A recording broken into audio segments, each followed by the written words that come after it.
আপনাকে আমার স্বাগত। আর বসন্ত, তাই বসন্তের কবিতা পড়ছি। বসন্তের একটা প্রেম বিরহের কবিতা পড়ছি। বসন্ত মানে প্রেম, তাই প্রেম বিরহের কবিতা। আমি কবি সুজিত সাধুকা। আমাকে আমার মতো থাকতে দাও। ও এসেছিল বসন্তের পাতা ঝরা গিয়ে, নিয়ে এসেছিল রং বেরঙের মানুষ। আকাশে বাতাসে ছিল এক আনন্দের সুর, সবকিছু যেন নতুন হয়ে সেজেছিল। ও চেয়েছিল আমি যেন ওর মতো হই, বড় সাধারণ আমি, বিমানানোর কাছে।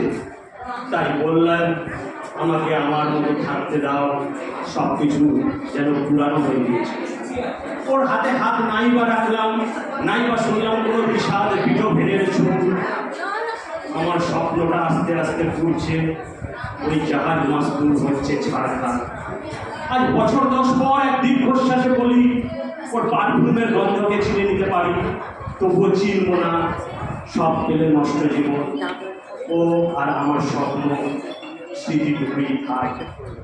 ওর জন্য লিখবো এক মহাসমুদ্র কবিতা। ও নাই বা পড়ুক, নাই বা হোক ছাপা।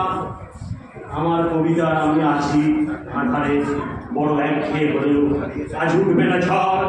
তাই আমি থাকবো আমার নিজের মতো, আমাকে আমার মতো থাকতে দাও। ধন্যবাদ।